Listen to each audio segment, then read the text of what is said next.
My name is Abel Ortiz. I'm an artist out of Uvalde, Texas. I also teach art at Southwest Texas Junior College in Uvalde, and this is Una Plática.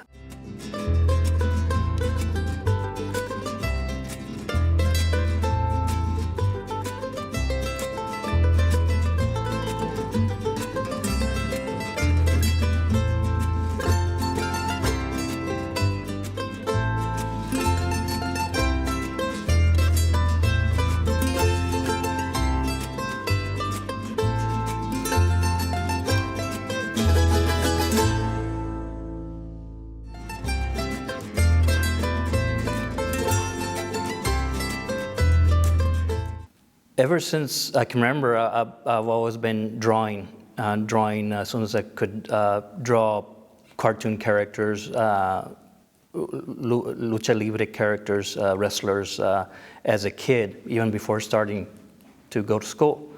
I was always drawing and sort of mimicking my brother, my older brother, who also drew. And so that's where my fascination, my passion with art just kept growing even before I learned how to write. In fact, I didn't speak until I was around 5 years old, and so I was focused on just drawing and being inspired by what I saw around me as far as cartoons and comic books and stuff like that. So that really is where it's all rooted from. So.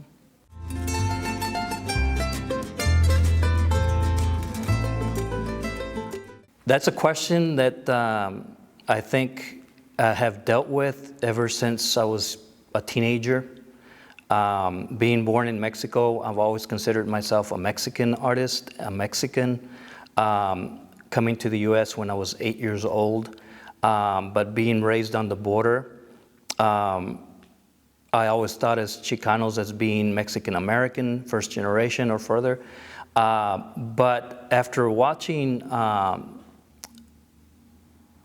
a documentary on Carlos Armaraz and realizing that he was also born in Mexico and is considered a Chicano artist, I am very lucky to say that I can be both, a Mexican artist and a Chicano artist.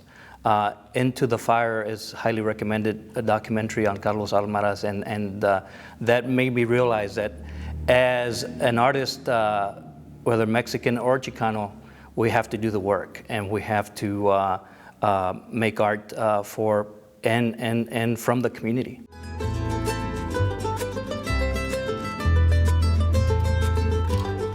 Organizations like Centro Aztlan are pivotal, and not only pivotal but also essential for providing opportunities for artists like myself and many others, even outside of San Antonio and around the region. And so it helps. These organizations help artists grow and provide opportunities for exhibitions, sharing art, which I believe art should be shared.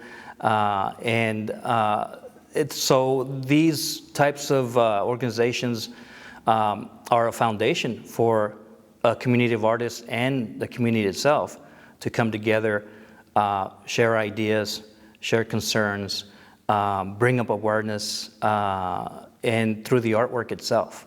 And so if you can support these organizations any way you can, volunteering, any other way, it's pivotal. It's essential for these organizations to exist in our communities because of helping artists grow and move forward in their careers.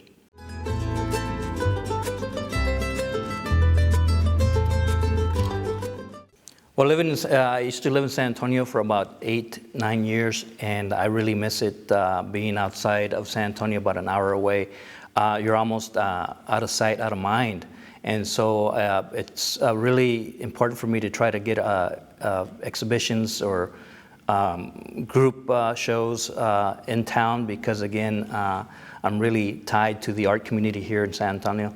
And it's important for San Antonio's artists to be represented in organizations like Centro Aztlan with an outreach to the artists that might be surrounding San Antonio too. So San Antonio becomes a magnet, if you will, for culture.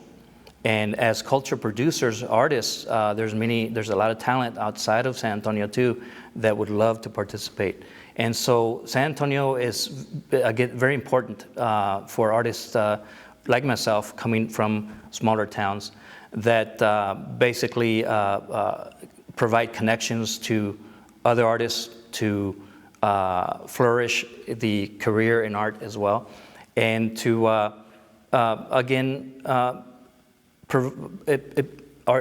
there's a sense of belonging that we try to nurture with San Antonio, and not only San Antonio, but the whole region in Texas, as Tejanos, as Chicanos too.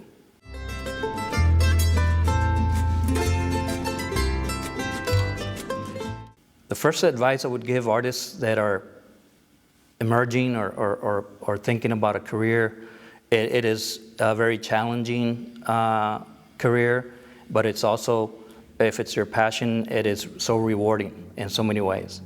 And so the key advice I would say is do the work. Keep doing the work.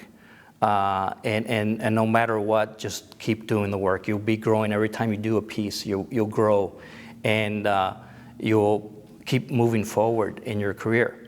And the opportunities will come along to share that work. And it doesn't matter if it's your canvases or your sculptures are building up in your studio. Keep doing the work. And it's all through the work that everything comes together. And so that would be, despite obstacles that you're going to come across, don't get discouraged. It's always your passion anyway, and you're going to be doing it anyway. And the other advice I would say, develop good time management skills to balance family life with career, with art making. But always try to prioritize time for yourself as a creator of culture.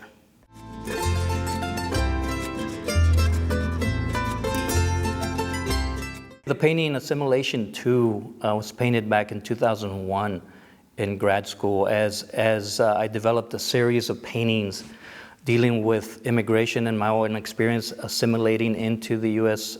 culture. I failed the first grade August 1973 when I first came to the U.S. It was August, so school started the following week. I was enrolled in first grade, and I failed the first grade because I couldn't speak English. Back then, bilingual programs did not exist in schools, and so the teacher did the only thing she could do is put me in a corner and just gave me pencils and crayons to draw with. I'm sure maybe other immigrant children probably experienced the same thing.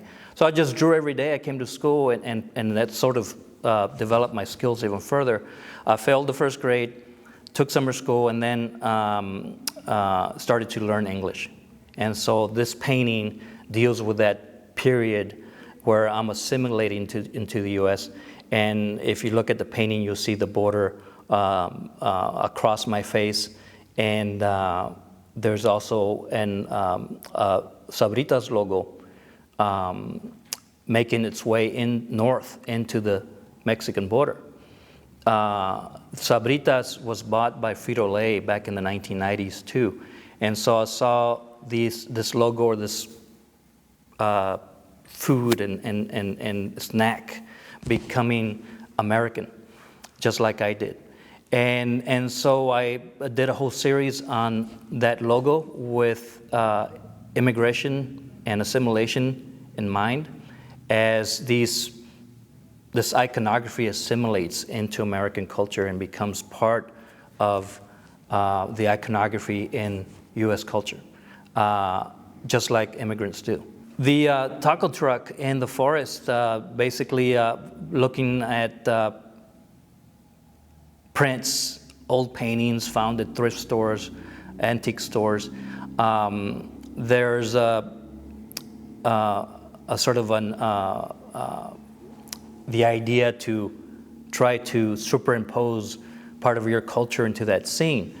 And back in the elections about 2016, somebody out in California said there might be taco trucks in every corner in the U.S. And so I said, why not put a taco truck in the middle of this American landscape, pristine, but now it has a taco truck in it, and so it's better. It smells great, I'm sure. And in the middle of nowhere, right? And so, yes, this assimilation of culture into the American landscape is part of who we are now as the U.S. And Chicano art is American art, as Cheech Marin stated. And so it is now, that painting specifically is a statement about that it's always been here. Now it's just emphasized or reiterated as far as